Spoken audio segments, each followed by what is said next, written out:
back, everyone, to the Shock Absorber podcast, and I hope you are going well, because I'm going well, because I have the two musketeers. Can I make the third one? Yeah, the third. Yeah. I like that. It's Three Musketeers. It's funny, The Three Musketeers is a movie that it's been burned into my brain, because when I went on a trip to Europe, I watched it like 4 or 5 times. Charlie Sheen. Yeah, Charlie Sheen. And And you're wearing a French soccer shirt, I am, football shirt, actually. so that's a bit French musketeer-y. Yes. Well, there you have a cockerel as the symbol, and then some people take like a big chook to the games. Do they? Like a live one. A live chook? Yeah, they hold it up in the games. A poor chook. Yeah. I went to Alice Cooper too, but that didn't end well. Is that a myth or is that real? That's a longer story. We don't need to go to that now. Okay. Apparently, there is truth to the story. Apparently, I either harmed a bat or a chicken. And I wasn't sure if it was real. Alice Cooper's story was the chicken. It was Ozzy chicken, Osbourne was the bat. He went one step further. Yeah. Took it a step further. Yeah, but the story, as I understand it, is that Alice Cooper didn't intend for the chicken to die. Just someone threw this chicken on stage, and he kind of threw it back, and then because didn't he use like fake blood and stuff? He's very theatrical. Yeah, I've seen him a couple of times. It's great. Okay, cool. Yeah. I haven't, but anyway, we're going to do something different today. Instead of talking about Alice Cooper and Ozzy Osbourne. So we're going to talk about something different today, rather than rock stars biting heads off animals. We are relaunching the Shock Absorber Network, which is very exciting. Now, we've been reading something about Archie Poulos has written on networks, which is great, but also we've kind of done this before, a Soul Revival, Stu. So why don't you tell us what a network is? Because when I hear networking, I think of LinkedIn, shaking hands at a corporate event and giving out business cards. But I don't think that's what we're talking about today. Yeah, so a very long time ago when I first started my PhD in its first iteration at the University of New South Wales, I was studying Christian youth ministry as a social movement. And I was using a thinker called Alan Turing, who was using new social movement theory to describe how some of the movements from the 60s had influenced the world. And one of the things that the networks of those movements were very relational, and they weren't institutional networks. He also did some work on how the movements interface from the grassroots to institutions, and that doesn't always work well, but sometimes it does.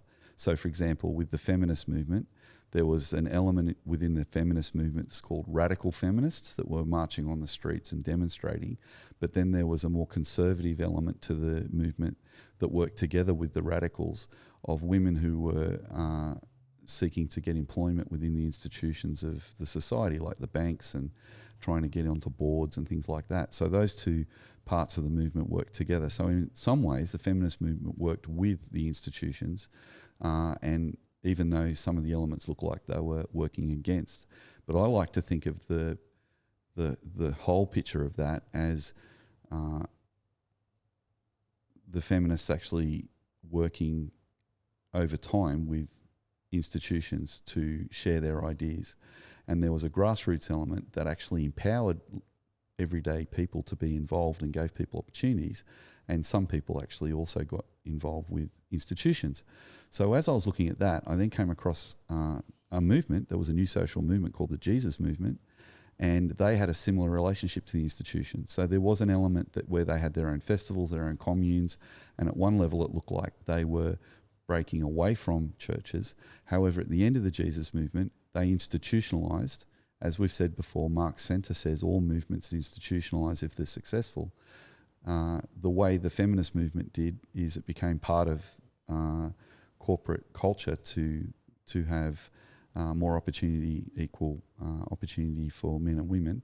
Well, in the churches, the young people actually did influence the institutions through joining youth departments and etc. to start youth groups in churches, to also have youth services in churches. So there's that intergenerational interplay between the grassroots and the institutions. So in the early 90s, I then thought, well, why don't there's in the 90s and 2000s, the new social movement theory developed into micro new social movement theory, you could call it, where new thinkers were saying that if you look at a local level community, there will be grassroots elements and institutional elements. So rather than seeing a youth ministry as a department of the church, I started to explore it as a movement within the church that could work with the institutions of the church, and hence my PhD that I've started again 7 years ago, which is nearly coming to completion, which the title of the second PhD that I've started, the first one I didn't finish because the ministry got too busy, but the second opportunity to do it, I've called the PhD, How Youth Ministry Acts as a Shock Absorber for Local Churches in Australia. So the idea is actually how does the youth ministry work together? But because of new social movement theory, ever since I started Soul Revival in 1992, I always wanted to network it with other youth groups and other churches and other other denominational institutions and things like that. So that took the form of our friendships with Indigenous people. It took the form of me being on the board of YouthWorks for two times, and other things, presenting at YouthWorks College, stuff like that. So you have this grassroots opportunity for people to get involved in generating new ideas, and you also have an opportunity for those people to be a part of the institution of the church. So our new idea of shock absorber says let's give young people an opportunity to be a grassroots movement at the local level and be generative in their thinking and come up with new ideas. And that's more organic. They'll create new organic structures, but necessarily Terrain says those structures will come into conflict with established institutional structures. So it's important that there's networking between generations, and that's why in the local church, the shock absorber expresses that really beautifully. But also between churches, you can see that churches can share ideas, and that's why we have as our how of Soul Revival Church now, that Jesus changed everything, and we partner with Jesus by sharing the truth and love of Jesus, person to person, generation to generation, culture to culture, place to place, and digital spaces to digital spaces, so that we're talking about a networking of people in a relational context when we talk about a movement. Now, many of us are actually in institutional roles. I'm now a rector, for example, so I have an institutional role. But I still have a grassroots movement role too, because I'm in natural friendships and relationships with other ministers and other people, and we share ideas. This podcast is an expression of a grassroots movement in a very small way. It's a place where we can share ideas space to space that other people can engage with and think about and then try in their local contexts. So, for example, Andrew Lim, rector at Revesby Anglican Church, has recently started a hospitality ministry at his church. Inspired by the Shock Absorber, he was able to take the Shock Absorber podcast and then turn it into a little devotion that he's been able to do with his church to try and help them to think through theologically the theology, strategy and practice of hospitality. And I've rung him this week actually. He's quite kindly said that he can make that available to everyone who watches the podcast of the Shock Absorber. So that is a grassroots expression. It doesn't have to conflict with the institution, it can complement it. On top of that, twice we've had movements for the Soul Revival Youth Ministry, which were the Treehouse, we called it. And the Treehouse was between Gymea, Menai Anglican, Fig Tree Anglican and Narrabeen Anglican. And in 2008 we had what we called the Soul Revival Jesus movement, which was 20 churches at its peak, and it lasted only a couple of years. But that also included Gymea Baptist Church and some other Presbyterian churches as well as Anglican churches right up and down the east coast of New South Wales. So that's sort of a bit of the genesis. Hopefully I've said that concisely enough, but that's kind of where the thinking comes from. That's why we're always thinking, how do we do stuff with ourselves but share our ideas for free, not trying to just build our own ministry, but also think how can we learn from others and share with others. Do you have memories of those networking times that we had, Tim, with other churches, and anything that came out of that? I remember being really good friends with Narrabeen and Menai particularly, and doing activities together, getting together a couple of times to those youth ministries, having the youth ministers talk at each other's churches. And so there was a leadership friendship. And I think, again, as we think about our theology, strategy, practice, and our friendship as a theological category, as an ecclesiological category, I think has been really informative of this. So, when Stu was friends with the other leaders because of Friends with Jesus, then they desired to bring their groups to be friends with each other. And so that I don't know how many lasting friendships happened at the teenage level, but certainly at a leadership level, I think that was actually sufficient to maintain, the closeness that these churches felt with each other. And even if you couldn't necessarily remember many people or faces or names from other churches, you just had a strong affiliation that, that church over at Narrabeen, they're pursuing the same kind of ministry goals as we are. They've got a similar sense of the importance of local church ministry, of some sort of shock absorbing, the youth ministry is important for the health of the whole church, and so there was the similarity of values. So even as a teenager and young adult in those days, I could sort of had that affinity, that affection, I suppose, for those other churches, and knowing that we were on mission together. There was a certain sense that we had caught the vision of what could happen when you utilise youth ministry as a shock absorber in your church, and that was playing itself out. So, there was a closeness of affection for those churches as opposed to other churches that may happen to also be Anglican, Reformed, Evangelical, like we have a lot in common with, but didn't have that kind of a Treehouse friendship with. So definitely sort of have an emotional connection there, which I think was formed because of the time intentionality we spent with each other. And the new social movement theory says that that's not just a frivolous thing, that emotional commitment to other people, a sense of identity, belonging and purpose is actually incredibly generative, that it can create very active responses to cultural change that help people not feel victims of change, but actually help people to be creating local expressions that are uniquely local. And yet different churches that might have different practices can still have a sense of belonging, even if they're doing different things. Because that was a question I was going to ask you, is that we're talking about networks, and so what would we look for to come out of a churches networking together, and in particular, I suppose, the shock absorber network as well? Well, just thinking about it, giving us an opportunity to be able to listen together to the Shock Absorber podcast is terrific. There's an opportunity to engage and share comments.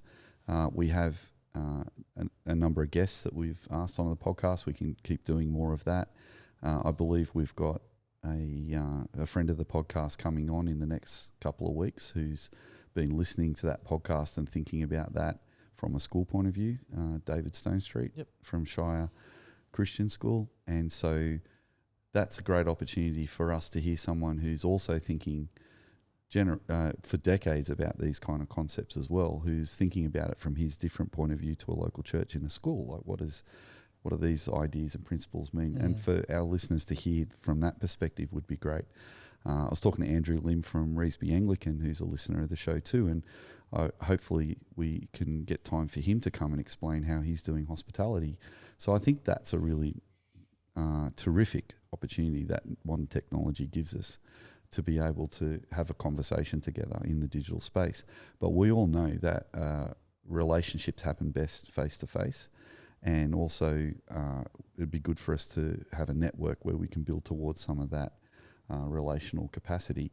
And so in our thought of the network, we've thought to ourselves, what if we do create a place where we can listen to each other, we can pray together, we can learn from each other, and we can work together in our communities in long-term, low-key relationships. So the Shock Absorber gives us a good framework for that, and it's a ministry strategy that has some practical skills. So while there are a lot of intergenerational ideas out there, our intergenerational ideas have particular expressions which we can explore together for those who are interested in exploring it.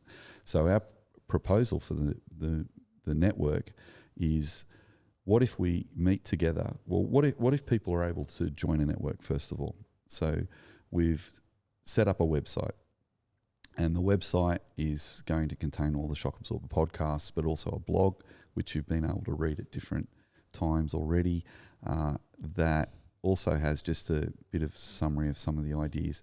The other thing that page could have down the track is it could have an opportunity for us to let people know when there could be some events, if we ever do some events together. Now, events, what I mean by that is, what if we just make it really easy and say, what if we start with a Zoom event where we all get together on Zoom to pray together. So the idea could be if there's 1 or 2 or 3 of us, or if there's 23 of us, it doesn't really matter how big it is or small it is, but we could come together on Zoom where we could have some Q&A, share some ideas, and then we could have a really nice time of prayer. And that time of prayer, we could break up into rooms and just pray together with a couple of people. And I think that would be really nice to be starting this whole idea of the network with prayer, and that we begin by praying together. Because when Christians are praying together, that's a pretty powerful expression. So that's a really simple idea that I think is accessible. It's not necessarily something that is going to become, we don't think this is going to become the next big thing or something like that. It's just rooted in the convictions of the shock absorber. It gives us a real relational ministry posture, and it helps us to talk about our values and how we put those values into practice as Christians, as biblical Christians, that we believe the Bible is our basis for our thinking about Jesus changes everything. And so the network is relational, not competitive, theological, not merely pragmatic, collaborative, not territorial, intergenerational by design, and grounded in friendship with Jesus and each other, according to John 15:15. And so what it's not is, it's not a breakaway movement or a critique platform or a program franchise or a brand expansion of Soul Revival. It's actually something where we can work practically together as pastors, youth, kids, mission leaders, church school leaders. The idea is that we can have a space where ministry teams can come together, and sometimes our churches and our ministries can be a bit siloed into the specific areas we're concentrating on. It just helps us to share our stories from the front line, pray across churches, and reflect theologically on cultural shifts together. So I don't want to overstack the information, but I think that would be really exciting if we invite you today to think about whether you'd like to join. That is very cool. And what I'd also like to talk about is that we talked about Archie Poulos. He's done some work on church networks, and I know that you've spent a lot of time with Archie, especially Stu. But why do we think that networks and movements are important for Christians and for the church? Because I think, and Archie's work speaks to a lot of that. And Tim, you've been having a look at that. Can you give us the highlights of why he seems to think that they're very important? And I think we would say that, yes, we agree with him, because like Stu's saying there, the Shock Absorber Network is just a place to share ideas that we've talked about on the podcast and tease them out more, how they may apply to people in different contexts and how they might be able to implement it, similar to Andrew at Reesby Anglican Church. So how do we look at it from Archie's perspective in terms of networks and movements? Yeah, so Archie's big idea is he's finishing his PhD and his a number of interviews and podcasts and other things that he's written on this. He's arguing that networks are really important to the ministry health. So that's what he's interested in. What will help be healthy for you as your ministry? It's not just something that's nice to do. It's not just if you've got a little bit of time. He actually ties it directly to the health of you as a long-term ministry leader and the health of your long-term ministry, whether that be a church, mission organisation, whatever it might be. So he talks about collaboration being really crucial in that. So a couple of points. We might link to an article. Mikey Lynch, who edits the Gospel Coalition Australia site, has written up a really nice article of Archie's perspective. So we can, fairly recently, we can put that in the show notes. But a couple of summary things from Archie's perspective and also Mikey Lynch's summaries of that, that networking is really essential for the long-term survival of gospel movement. So it's interesting he's also tapping into this movement idea that Stu's been researching and leading Soul Revival in for 30 plus years. This idea of movement theory has been really key. So Archie touches on that.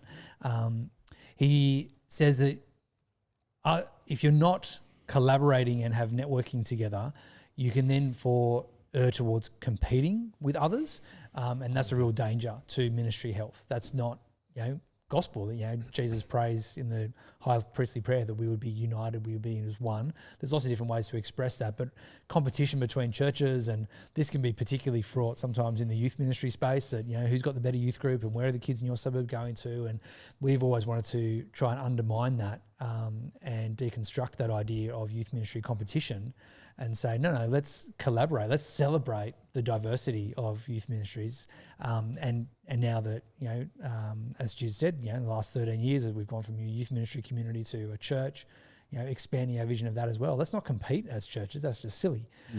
Let's collaborate and network and be friends with each other for the sake of ministry. So Archie's stuff touches on that as well. One of the challenges, though, that Archie talks about is that it's actually a high level skill. And this can be sometimes the hard bit is it actually requires us to think of more than just our immediate circumstances. And this is, there's lots to do, right? You might feel as a ministry leader, well, I've got plenty in my own church to worry about. Why would I get involved in something that's feels like more work, more time, more meetings outside of my local church context? But the offset of the sort of the demands of being part of a network is the benefits you get from the networks and the shared burden that you get to experience with each other and partner with each other in that ministry. So that's another key idea. And overall, Archie's research is arguing for the expanded effectiveness of ministry. So rather than having all these little silos that are in competition or at least see themselves as boarded off from any other friendships in the ministry world, as we expand our capacity to network together and be friends together in ministry in our different spaces, in non-competitive, collaborative environments, that's a way that actually we can all grow in our ministry effectiveness. So that's a driving force of Archie's research as well. So I think that's certainly what we hope would be the case for those who want to jump on board with the Shock Absorber Network and be part of friends with us in ministry. That there's a particular focus there. It's a Jesus-centered friendship. It's a ministry-focused friendship, but we really want to be able to share that friendship with others and invite others into that, so that we can learn from them, they can learn from us, and we can keep collaborating together really helpfully. It's interesting to think about. The idea of movements, Stu, and I'd be interested to see what you think about this. Is it, like some movements, and you study them. I remember, I think Terrain talks a lot about the Paris riots, doesn't he? Yeah, he does. Yeah. Is there perhaps a unwillingness to look into kind of networks or movements, because movements might be considered a kind of dangerous idea by the church? Yeah, that's the issue with for some people in talking about this, because a lot of new social movement theory is confused with old paradigms of movements that were economically based. And so what economically based movements are usually radical, usually socialist, usually or unionist, or connected with parties that are seeking to have economic disparities in society equalised. At the extreme levels, sometimes in history, those movements have not played out well. So can be violent or something. Yeah, so some people are very nervous about socialism. They're nervous about communism. A new social movement, defined by Terrain in Voice in the Eye, when he wrote that work, he argues that new social movements are separated from those old radical economic movements through people gathering not around economics but gathering around ideas. So he still deals with ideas of marginalisation, about giving people on the fringe a voice, but he and others like Alberto Malucci. Malucci would be talking about collective identity as a process, but not connecting it to economics. So he'd be saying things like, there's a group of people who are actively constructing an idea and an ongoing process of social negotiation and interaction with other ideas. So he's not talking about taking the money from the rich and giving it to the poor, for example, as Marxist ideology very clumsily. I just talked about that, but that Marxist ideology. However, what has happened in new social movements, even though they're not economically based, radicals from previous generation of movements have been attracted to new social movements, and there is cultural Marxism latent in many movements. I remember actually when the Berlin Wall came down, and I went and sat with my professor at the University of New South Wales, and I said to my professor, who was actually teaching in communism, Marxism, and I was actually a tutor within that department for a while, and I said to him, what do you think now that the wall's come down? This is back in the late 80s, early 90s. I said, what do you think about with the wall come down? Does that mean Marxism's over? And I remember him saying back then, no, we'll just pivot to a different focus, and we'll pivot around this cultural Marxism. And because that has become such a hot potato topic in the 2010s and to today, people give it all sorts of names, some of the new social movements today, unfairly categorising some of them, but also identifying some Marxist connections with ideologues from different movements. But movements like more recent new social movements, like example would be Black Lives Matter, for example, or new climate change, environmentalism, the Me Too movement, which is kind of part of the third wave of feminist movement. There is some heritage there that you can trace back, and I do that in my PhD. I look at some of these movements and trace them back, and even theological movements that have come out of new social movement theory. However, you can actually approach some of this by not embracing the Marxist elements or those things that sometimes are submerged within movements. But what these theories are helpful for is they describe any group of people who are involved in identity formation in a post-industrial society. So the reason I lean into new social movement theory is not because I'm a Marxist, and in my PhD I actually say that quite explicitly, and I wasn't when I was teaching it at uni either, and that led to me to become a minister, because when people at uni ask me, do you believe this Marxism stuff, I'm like, no, in tutorials. And they say, well, what's your alternative, expecting me to say something about Adam Smith or something and be a conservative? I said, I think Jesus Christ is the most exciting political figure in history. And then they'd say, why? And so I found myself kind of sharing the gospel in my tutorials, and my lecturers did say to me helpfully, do you want to be Mother Teresa or do you want to write about Mother Teresa? You can't do both. And the tute isn't really there for people to talk about Jesus. And I thought, well, that's good. And I could have just stopped talking about it and done my job. I wanted to be a good worker and honour my bosses. But one of my supervisors said, why don't you just be a youth minister and work in the church? And I thought, that's a great idea. So that's what I did. That's why I left my first PhD. But what I've taken with me is the idea that you can still look sociologically at something as long as you put it through the lens of the Bible. And so what we've done with the shock absorber is we've gone, look, there's all these theories about networking that Archie's talking about that we've experienced as being helpful, but how do we actually put that through the lens of the Bible? And I don't want to be oversimplistic or reductionist about this approach, but by looking at some theological thinkers from the past, like Dietrich Bonhoeffer, who explicitly talks quite helpfully about the idea of the gospel generating community and identity, purpose and practice. You can bounce out of those kind of thinkers to look at more contemporary thinkers in intergenerational ministry who argue for a form of movement institutional cooperation. So what we're interested in is there are intergenerational thinkers who are thinking of bottom-up realities for young people. Again, sometimes accused of a bit of a Marxist tendency of trying to inflate the ostracised and marginalised. Some people look at it from top down.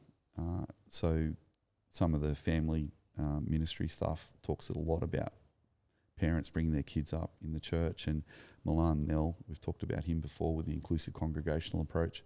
I think our reason for wanting to do the podcast and think through the network is how can we take the idea of bottom-up and top-down cooperation between adults and youth, between institutions and local churches, between different cultural demographics, and embrace otherness instead of sameness, and make ourselves a little bit vulnerable. And maybe, like Tim said, maybe not just think of what we're doing in our local church as the full expression of what we can achieve. Obviously, the local church is where we do express, the participation we have with Christ in building the church. But when we work together, there's so many joys and so much fun and challenges as well, that if other people can gather around ideas like feminism or Black Lives Matter, how much more can we gather around the gospel of Jesus and have a shared identity as Christians, and then also let that help us strengthen our belonging as Christians, not only in our local churches, but together as the church, and then giving ourselves purpose in a changing world, so that we're not reacting negatively to cultural change and fearing it, but we actually have active approaches that we can work out together. So I'm personally really excited by the conversation myself. Yeah, that's really cool. Tim, Stu touched on those sociological elements that you always love to look in as well. Anything that tickled your fancy from that? Oh, absolutely, yeah. No, I think the connection there, the sociological realities that come together from networking, I think are really key. And it seems from what I can tell from Archie's work that he's dug into some of those, which is really exciting. And one of the key things here is that the social structures kind of help hold us together. So this is just, noticing how God works in the world. This is not, necessarily something we're going to be able to exegete from the Bible. But as we look at the world as social scientists, and we see the way in which the world typically works and the way that networks typically function, that the connection between groups who have shared identity and purpose, and vision of what they're trying to achieve, even if they're disparate, can be really helpful and important. So I think something that I might dig into a bit more is this, some of the sociological realities that happen there. I'm sure there's plenty of people who have dug into that more deeply. Is there an element that we're excited to see that those sociological elements have played out, how we've applied that top-down and bottom-up approach at church, that we would love to invite everyone to consider just thinking about that and doing it, and we're kind of doing that top-down, bottom-up approach as all churches together, just in a larger group? Would that be a good way of summarising that's kind of what we're trying to do? Yeah, I think what we're keen to do is invite people to reach out to us if they would like to explore this. You can come and join the network, but you can also tap out of it as well if you don't like it. The contribution that you give and you receive would be, on top of the podcast that you listen to, would be just a prayer meeting once a term online to start off with, and we just explore what happens after that. There's no money, no compulsion. It's not about any of that. It's also about how do we together look at cultural change through the lens of the Bible. So the conversation about, disciplines like sociology and other disciplines give us some helpful insights into what's happening in the world today. But then when we look at it through the lens of the Bible, we can see why is it happening through a biblical lens as well as not just a sociological lens. And we can actually ask a deeper question, which is, what should we be doing? How do we respond? So how do we respond to those changes?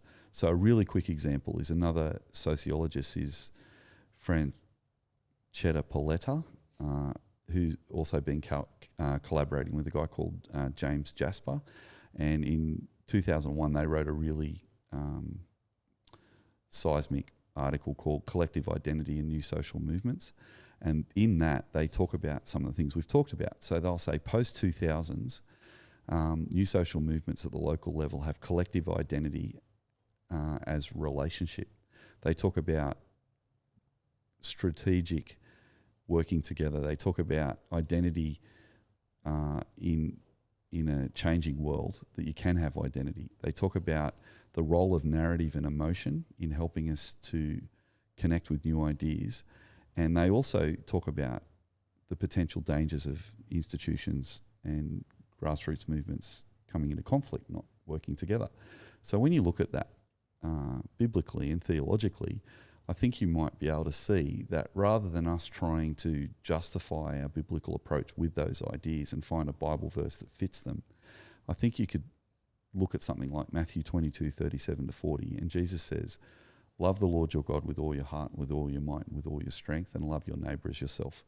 And later, when the disciples asked him, who is our neighbour, or actually his opponents asked him, who is your neighbour, trying to limit the scope of that word neighbour, Jesus tells the story of the Good Samaritan. And basically, without time to unpack that more broadly, he was really saying to them, everyone is your neighbour. And so basically, in my thinking, I suppose as a Christian, I come to that and think, well, there's probably two kinds of neighbours if everyone's my neighbour. There's my Christian neighbours and there are my non-Christian neighbours. And so in my thinking, I think to myself, well, as Christians, we should be discipling one another to be on mission together. So at its very heart, we've been really encouraged that some of these people in these sociological paradigms are explaining what's happening in the world, but the Bible explains sociology explains why are some of these things happening in the world. When there are wars and movements and all this, you can look sociologically at it and go, oh, that's why that's happening. But the Bible says what should be happening. What are we doing in our local church? And, Jesus' encouragement to us that he once called us, he no longer calls us servants, but he calls us his friends in John 15:15 is a wonderful paradigm. And it's another theme that these people in these sociological movements are looking for. For example, the best way for someone to understand a changing culture is, for example, in a city like Sydney, if we are experiencing increasing secularism, if we're not a secularist and we're experiencing this change in the culture, and say we are in the Sydney Anglican Church, which has actually publicly said that churches in Sydney are going through culture shock because of the changing secular culture, these helpful sociological paradigms are suggesting that if someone has a host in the culture that they're friends with, then that host as a friend can explain what's going on from their point of view. And so young people, because they're in schools, the logic is that young people tend to be more in touch with what's going on because there's all these different hosts they have from different cultural contexts that are able to explain through friendship what's going on. So our simple idea is just to say, well, if young people can be experiencing that in school, what if the young people were like a cultural host to the adults so they could tell us what they're learning at school? And, it could be as practical as something like when a new app comes out that everyone's into, or there's something happening that we can see but we don't understand. But then as a young person says, hey, here's something I'm seeing, the adults can say, putting that through the lens of the Bible, we can see that we might want to leave some of that alone. We might want to say some of it is culturally neutral and it's not really dangerous. That's something we could redeem possibly.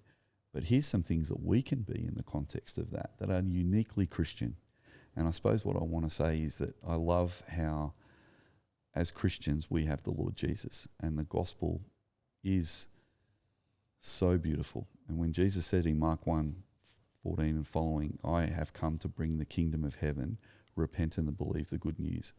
As we've said before on the podcast, when Paul was spreading that message across across Europe there, people could have said to him, or Peter in Jerusalem during the persecution, you say Jesus has brought in the kingdom, but where is it? And I think all Peter needed to say to people probably was, the reality is Jesus has ascended into heaven, he's seated at the right hand of the Father, and he's the Lord of all. And if you want to see what he's doing, come and see how we live. And so if we can also share with each other how we're living in this context, we can be hosts for each other to help us to understand different contexts. So that's what I'm excited about. Yeah, that's cool. I was going to ask the final question of, as we say, we're going to relaunch this network, we're inviting people to be part of it. I was going to ask you both personally, what are you most excited about or looking forward to, Tim? Well, I love being friends with different people. Okay. I love having friends in ministry, and I love sharing what we're doing in the hope that it might be a blessing and a benefit to others. So, yeah, I'm just really looking forward to just having people to hang out with. I've really enjoyed that across different networks and groups that I've been a part of, and just being able to learn from them and just, that's what I'm looking forward to, more friends. It's like when you go, you've worked for YouthWorks, you've met lots of different people in children's ministry, and same when you go to your conferences as well. That's right. Yeah. I've got little networks happening all over the place, which is really fun to be part of. Stu, do you want anything else you want to wrap us up Yeah, on? just like we do in the local church, we talk a lot about third places, and we talk about how we can create a third place in the local church that creates a place for relationship.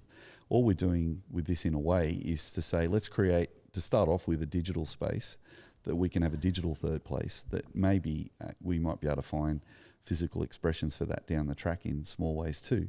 But I love, Joel, your ambition for things like our new website, which we'll be launching next week. We have, obviously, this podcast will come out on the same time on the Wednesday. So we're recording this on the Friday. But what I'm excited about is we're just trying to put a little scaffold around it just to be helping relationships, not to control it or force anything. Just invite people. We're not even going to promote it that much. It's just more like for people to spread by word of mouth. And we'll have a bit out there on social media to help people know it's there. But next week we'll actually have that website. We'll have on the website, we'll have the podcasts. We're going to send out an email to people that say they'd like to join, which is going to have just a little form so that we can just fill in, get some details for people. And also on that form, we've just got a little explanation of what we've talked about today so that you can read it and just make sure that's something you're convicted you'd like to be a part of. But it's basically people who are wanting to base their friendships on the Bible and on the gospel, who are interested and excited about the strategies and practices of the shock absorber idea, and interested to share their experiences. Also, to be able to say on that form, what do we like to get out of it, or what we'd like to provide. Then once that comes in, we'll just have an opportunity to communicate to everyone directly about a Zoom meeting. The website will have when the next Zoom meeting's on and give people an invitation to join that. So that means that even if people don't join the network, they're welcome to jump on and pray with us if they want to. That might be a nice way for people to taste and see that haven't been listening to the shock absorber for ages and aren't quite sure about it but would like to see what's going on. And I'm really excited about the prayer, actually. I think more prayer is really exciting.